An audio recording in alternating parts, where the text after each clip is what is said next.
Bonjour à tous et bienvenue pour un podcast 100% sérénité. Alors comme je vous l'avais annoncé il y a quelque temps, donc j'avais envie de faire un podcast pour aborder cette nouvelle année avec beaucoup plus de calme et de sérénité. Donc dans ce podcast, on va beaucoup parler de l'anticipation anxieuse qui concerne toutes les personnes autistes, mais également les personnes hypersensibles.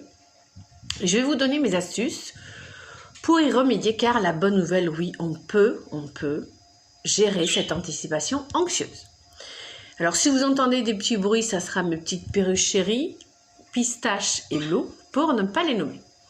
Donc qu'est-ce que c'est l'anticipation anxieuse? En fait, dans le cerveau des personnes autistes, quand on a une expérience avec telle personne ou dans telle situation, pour la première fois, et que cette expérience se passe mal, le cerveau, en fait, va enregistrer le fait que ça se soit passé mal comme étant une vérité. Et par exemple, si vous avez appris, par exemple, à nager et que le premier cours de natation s'est très mal passé, eh bien, vous allez être convaincu que la natation, c'est quelque chose d'horrible pour vous. Et après, ça va être très compliqué pour les personnes autistes de se défaire de ce stress. Et chaque fois que la personne va se retrouver dans la même situation avec la même personne, elle va ressentir à l'avance un stress intense. Alors, la bonne nouvelle, c'est qu'on peut y remédier. Je vais vous donner des exemples concrets. Moi, par exemple, mon anticipation anxieuse, et je sais qu'elle est beaucoup partagée, a un rapport avec les rendez-vous chez le médecin. Encore à mon âge, la quarantaine, en pleine forme. Chaque fois que j'ai rendez-vous avec un médecin, même un médecin très sympathique, parce que moi je choisis mes médecins non seulement en fonction de leurs compétences bien sûr, mais aussi de leur caractère, il faut qu'ils aient un caractère qui me convient. Et bien à chaque fois, je ne sais pas pourquoi, je stresse à l'avance. Et donc j'ai décidé que ça n'allait pas continuer comme ça. Quel est l'intérêt de se créer du stress pour rien, puisque ça se passe bien?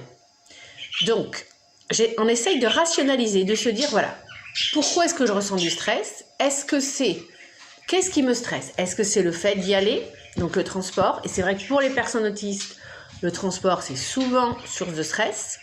Est-ce que c'est le rendez-vous en lui-même? Est-ce que j'ai peur de certaines choses? Ou est-ce que c'est la personne? Donc, on essaye vraiment de noter ça à froid, comme si on analysait la situation, qu'on était une personne extérieure. En fait, on s'extériorise.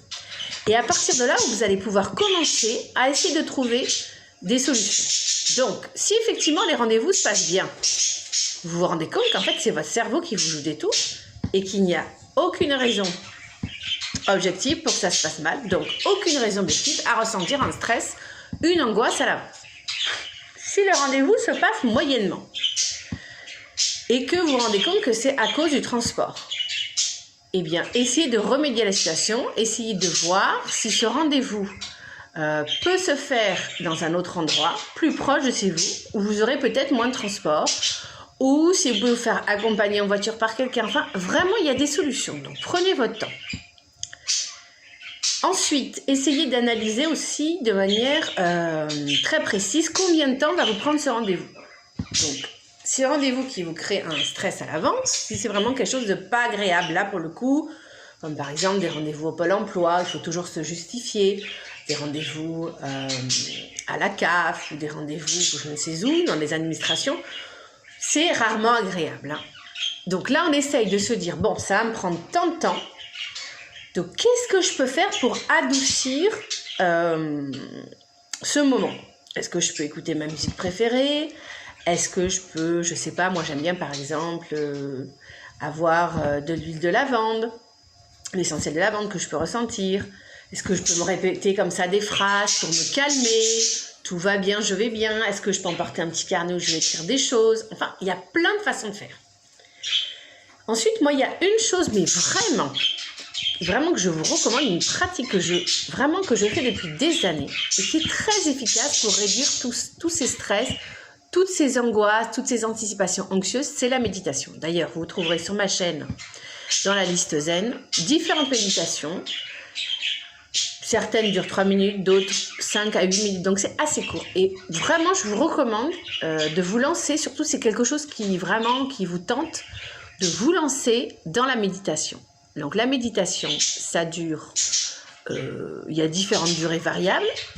Et ce qui est intéressant dans le fait de méditer, c'est que cela va réorganiser les structures de votre cerveau. Donc pour toutes les personnes, que ce soit les personnes TSA, TDAH, toutes les personnes qui ont un câblage du cerveau différent, ça va vous aider à remettre de l'ordre. Et vous verrez que au bout d'1 mois, vraiment, de méditation quotidienne, vraiment, vous sentirez une différence. Voilà. Alors, je suis également coach en gestion de stress. Donc, pour ceux qui auraient besoin d'un accompagnement, n'hésitez pas à me contacter. Vous trouverez mes coordonnées. Pour les personnes autistes qui n'ont pas beaucoup de moyens, je fais un tarif spécial. On peut se voir soit à mon cabinet ou en visio. Voilà. Et sinon, pour tous les autres, vous avez donc ce podcast qui vous renvoie à mes podcasts de méditation. Donc voilà, l'idée c'est vraiment d'organiser ces rendez-vous, d'organiser en fait son stress pour qu'il ne soit pas trop envahissant. C'est vraiment ça l'idée. Et aussi pour terminer, un dernier petit conseil, c'est quand on a vraiment un rendez-vous auquel on ne peut pas couper, qui ne va pas être très sympa, on peut essayer de préparer le rendez-vous en faisant un petit scénario. Donc en préparant évidemment des questions qu'on va poser ou qu'on va nous poser, préparant des réponses aussi, ça c'est bien de préparer. Comme ça permet un petit peu d'enlever une partie du stress. Et aussi ce qui est important, c'est que ce jour-là, on essaye de ne pas se prévoir d'autres rendez-vous, on n'est pas des surhommes. On essaye vraiment de garder le plus d'énergie mentale, émotionnelle et physique pour ce rendez-vous inévitable. Et ça peut être bien aussi, avant le rendez-vous, de se faire un petit intérêt spécifique, une de nos passions qui va nous booster, et de s'en faire une après pour se féliciter. Car il faut se féliciter, c'est vraiment un acte héroïque dont les personnes qui ne sont pas autistes, qui ne sont pas hypersensibles, n'ont pas conscience. Aller à des rendez-vous comme ça administratifs, c'est pour nous vraiment une victoire. Donc soyez fiers de vous, félicitez-vous de votre acte héroïque du jour. Voilà, j'espère que ce podcast vous a plu. Si c'est le cas, surtout s'il vous plaît, likez et partagez. C'est comme ça que je remonterai dans YouTube et qu'il y aura un maximum de personnes qui pourront profiter de mes conseils. Je vous souhaite une super journée et je vous dis à très bientôt sur ma chaîne. Ciao!